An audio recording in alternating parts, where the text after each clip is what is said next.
Hello students, welcome back to Study Win. आज हम लोग जो टॉपिक पढ़ने वाले हैं उसका नाम है बार्टर एक्सचेंज। तो सबसे पहले हम लोग बार्टर एक्सचेंज का सिंपल डेफिनेशन या सिंपल मीनिंग देखेंगे जो आप लोग एग्ज़ाम में लिखने वाले हैं। Okay guys, so what is the meaning of barter exchange? Barter exchange का मतलब क्या होता है? It means direct exchange of a commodity against another commodity without the use of money. Okay, so barter exchange का मतलब होता है direct exchange. So what is the meaning of this direct exchange? Direct exchange का मतलब है कि इन दोनों person, picture में जैसे हमने डिपिक्ट किया है कि ये दो पर्सन एक्सचेंज कर रहे हैं और इन दोनों पर्सन्स के बीच में कोई थर्ड पार्टी या इंटरमीडियरी प्रेजेंट नहीं है। There is a direct exchange between two people और two person. Okay, there is no third person involve in this exchange, so that is known as direct exchange of a commodity against another commodity. इसका मतलब क्या है? इसका मतलब ये है कि एक कमोडिटी के बदले में दूसरी कमोडिटी हम लोग यहाँ एक्सचेंज कर रहे हैं। ओके, सो एक कमोडिटी ये बंदा देगा, एक कमोडिटी ये बंदा देगा। There is a exchange of two commodities. Okay, and third thing जो हमें यहाँ पे ध्यान रखनी है, that is without the use of money. इस एक्सचेंज में कभी भी मनी का इन्वॉल्वमेंट नहीं होता है। Okay, there is no involvement of money in this kind of exchange. ये सिर्फ टू कमोडिटीज एक्सचेंज कर रहे हैं। There is no money present in this exchange. समझ में आया? So that it is a simple definition जो हमें ध्यान रखनी है, जो हमें एग्जाम में लिखनी है। ओके, तीन चीज़ें हमें यहाँ पे ध्यान रखनी है। डायरेक्ट एक्सचेंज है, कमोडिटी अगेंस्ट कमोडिटी एक्सचेंज हो रही है without the use of money, और मनी का इन्वॉल्वमेंट नहीं है। इट इज सिंपल ना? सो नेक्स्ट, अब इसकी कुछ हिस्ट्री जान लेते हैं कि ये एक्सचेंज इवॉल्व कब हुआ था, कब इसको यूज़ किया जाता था। ओके, सो बार्टर सिस्टम बहुत ही ओल्ड मेथड ऑफ एक्सचेंज है। क्या है? ओल्ड मेथड ऑफ एक्सचेंज, यानी बहुत पुराना मेथड है ये। ओके, आज के टाइम पे भी ये यूज़ किया जाता है, बट ये एक्सक्लूसिव मेथड नहीं है आज के टाइम पे। Okay, there is money present in our exchange. Okay, commonly हम मनी का यूज़ करते हैं, बट पुराने समय में ये मेथड बहुत ही ज़्यादा चलन में था। तब मनी यूज़ नहीं किया जाता था, तब बार्टर सिस्टम को हम यूज़ करते थे। Okay, so this system has been used for centuries. जब तक सिविलाइजेशन की स्टार्टिंग नहीं हुई थी, लोगों की नीड्स बहुत सिंपल थी, उनकी वांट्स बहुत सिंपल और बहुत लिमिटेड थी। हम कह सकते हैं वो सिर्फ रोटी, कपड़ा, मकान उनकी नीड्स हुआ करती थी। So at that time it is very easy to exchange with the system called barter exchange, जहाँ पे हमने देखा कि commodities और commodities direct exchange हो रही हैं। ओके, सो उस टाइम पे ये सिस्टम बहुत ही easy था अप्लाई करना। बिफोर मनी वॉज इन्वेंटेड, जब तक मनी इन्वेंट नहीं हुई थी, सेंचुरीज तक, सालों तक लोग बाग इसी सिस्टम पे, इसी एक्सचेंज पे जी रहे थे। ओके, इसी सिस्टम को अप्लाई कर रहे थे। So people exchange services and goods for other services and goods in return. लोगों ने एक सर्विस के बदले में दूसरी सर्विस, एक गुड्स के बदले में दूसरे गुड्स को एक्सचेंज करना चालू कर रखा था। Okay, since the beginning of known history, humans have directly exchange goods and services with one another in a trading system called bartering. और ये जो डायरेक्टली हम गुड्स और सर्विसेज को एक्सचेंज कर रहे थे विद वन अनदर, इस ट्रेडिंग सिस्टम को बार्टरिंग भी बोला जाता था। अब ये जो पूरी इकोनॉमी थी जिसमें बार्टर सिस्टम चलता था उस टाइम पे, उस इकोनॉमी को बार्टर इकोनॉमी या C2C इकोनॉमी भी बोला जाता है। C2C economy. Now what is the meaning of this C? This C stand for commodity. Okay, so उस इकोनॉमी को कमोडिटी टू कमोडिटी इकोनॉमी भी बोला जाता था। अब हम जानते हैं कि किसी सिस्टम में अगर कोई प्रॉब्लम्स होती हैं तभी दूसरा सिस्टम इन्वेंट किया जाता है। अब इस बार्टर सिस्टम में ऐसी क्या प्रॉब्लम्स या डिफ़िकल्टीज थी जिनकी वजह से मनी इन्वेंट किया गया? अगर इस सिस्टम में कोई प्रॉब्लम नहीं होती तो ये आज भी अप्लाई किया जाता। अब इस बार्टर सिस्टम में ऐसी क्या प्रॉब्लम्स या डिफ़िकल्टीज थी जिनकी वजह से मनी इन्वेंट किया गया? अगर इस सिस्टम में कोई प्रॉब्लम नहीं होती तो ये आज भी अप्लाई किया जाता। अगर इस सिस्टम में कोई प्रॉब्लम नहीं होती तो ये आज भी अप्लाई किया जाता। So what are the problems? Let's look at these.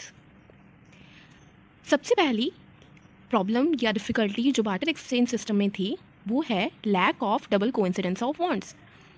So what is the meaning of lack of double coincidence of bonds? It means simultaneous fulfillment of mutual wants by buyers and sellers.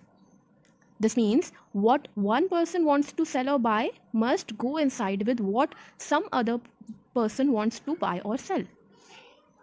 Now, बच्चों, what is the meaning of simultaneous fulfillment? बहुत difficult और बहुत बड़ा word लग रहा है। Simultaneous का मतलब कुछ नहीं होता, इसका मतलब है एक ही समय पे एक साथ fulfilment of mutual wants by buyers and sellers. जो भी दो पर्सन इन्वॉल्व हैं वो रेडी होने चाहिए एक दूसरे के गुड्स को एक्सचेंज करने के लिए उसी पॉइंट ऑफ टाइम पे। ओके, सो हम यहाँ एग्जांपल लेते हैं। सपोज ये एक पर्सन है जिसके पास है आइसक्रीम और ये एक पर्सन है जिसके पास है व्हाट? चॉकलेट। Okay, CH। सो ये पर्सन उससे बोल रहा है कि हमें चॉकलेट दे दो और ये पर्सन उसको बोल रहा है कि बट मुझे तो आइसक्रीम नहीं चाहिए, मुझे एक पेन चाहिए। सो इस पर्सन को उस टाइम पे आइसक्रीम नहीं चाहिए, इस वजह से इसने एक्सचेंज करने से मना कर दिया। सो इसकी वजह से एक्सचेंज जो है एग्जिस्ट नहीं कर पाया। सो ऐसी प्रॉब्लम को बोला जाता है problem of double coincidence of bonds. Okay, जब एक पर्सन को उस टाइम पे वो मना कर दे कि मुझे ये स्पेसिफिक कमोडिटी एक्सचेंज नहीं करनी, उस टाइम पे उसकी वो स्पेसिफिक कमोडिटी वांट नहीं होगी, तब उस प्रॉब्लम को बोला जाता है double coincidence of wants. Okay, now second is lack of standard for deferred payments. अब डेफर्ड पेमेंट क्या होता है? डेफर्ड पेमेंट का मतलब होता है वो सारे पेमेंट्स जो हम फ्यूचर के लिए करते हैं। कब के लिए करते हैं? फ्यूचर के लिए।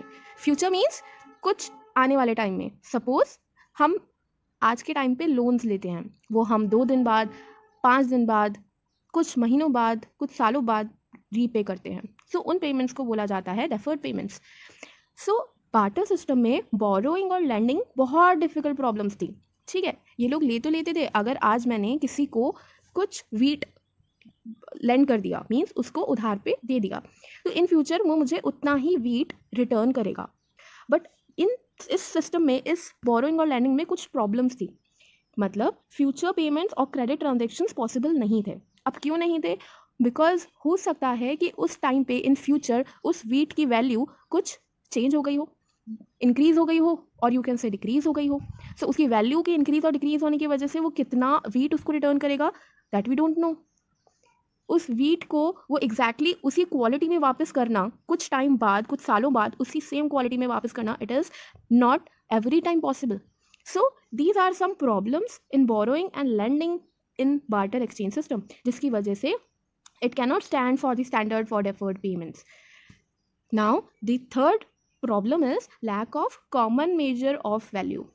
Common measure of value means आप आइसक्रीम को आइसक्रीम और वीट को सेम यूनिट्स में कैसे कन्वर्ट कर सकते हो? क्या एक आइसक्रीम और 1 kg wheat, you can not measure both in the same units. So there is a lack of common measure of value. There is no common unit for measure of value. Okay, आप दो different things को same value में, same common unit में measure नहीं कर सकते। So ये difficulty थी, that it is a difficulty to decide in what proportion और ratio 2 goods are to be exchange. किस रेशो में 2 गुड्स एक्सचेंज होंगे, जिसकी वजह से काफ़ी टाइम कॉन्फ्लिक्ट्स और डिफिकल्टीज होती थी। Fourth is difficulty of storage and transfer of wealth. Okay, storage and transfer of wealth. कुछ आइटम्स पेरिशेबल आइटम्स होते हैं। पेरिशेबल मतलब कुछ टाइम में ख़राब होने वाले। For example eatables, milk, ice creams, chocolates, wheat, different things etcetera आप लोग ज़्यादा टाइम के लिए संभाल के नहीं रख सकते, स्टोर करके नहीं रख सकते। So there is a difficulty of storage and transfer of wealth. अब मैंने लास्ट एग्जाम्पल में बताया था कि एक पर्सन के पास में आइसक्रीम थी, तो आप लोग अपनी कोई भी चीज़, फॉर एग्जाम्पल आप लोगों के पास में वीट है, I am taking again that simple example, आप लोगों के पास में वीट है और आपको कोई उस वीट के एक्सचेंज में आइसक्रीम दे, and there are summers. Okay, गर्मियों के दिन चल रहे हैं, जैसे अभी समर्स चल रहे हैं, एंड आपको उस टाइम पे किसी भी चीज़ के लिए आइसक्रीम को एक्सचेंज करने के लिए बोलेगा, then you will not agree.